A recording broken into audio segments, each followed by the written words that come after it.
Hi, I'm Marlene Franke with the American Bespoke Tailoring Academy. Welcome to Tuesday's tailoring tip. Today I'm going to be showing you how to do a cross stitch. Okay, so to do a successful cross stitch takes a little bit of practice. First, what you should know is that a cross stitch is one of the only stitches in tailoring that is actually done from left to right instead of right to left. The cross stitch is used most often to join two pieces of separate fabric together, or so it might be that we're joining these two pieces together with a cross stitch this way. For simplicity today, I'm just using a single piece of fabric to demonstrate how it's done. In order to do a proper cross stitch, you want to make sure that the stitches are evenly placed both vertically and horizontally. So what does that mean? What that means is if you look at the cross stitches that I've done here, you can see that the distance between these stitches are even throughout, both this way, both horizontally and vertically. So we don't have one that's longer, zipping over this way.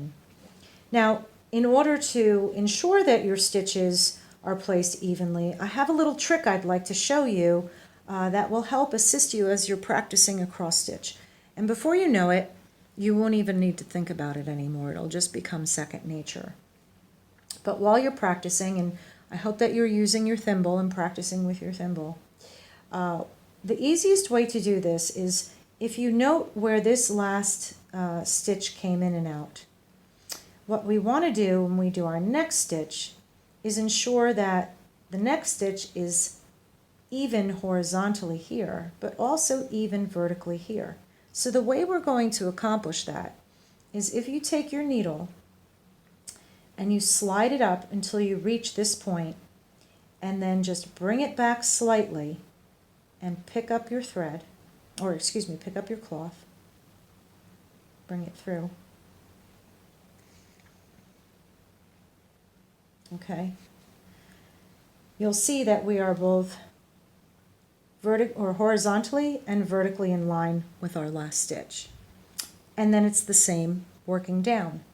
You would slide your needle, tip of your needle down until you're in line with your last stitch, and then just slide it back a little bit.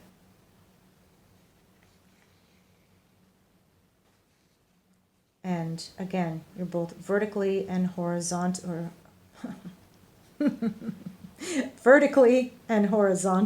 in line. So I'll show you one more time.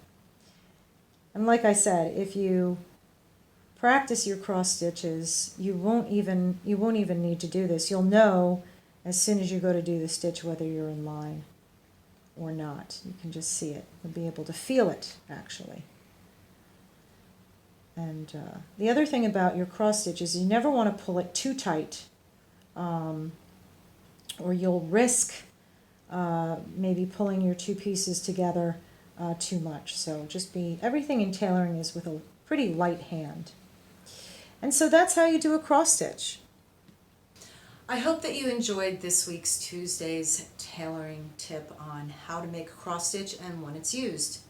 Of course, if you have any questions, please feel free to reach out to us on our website.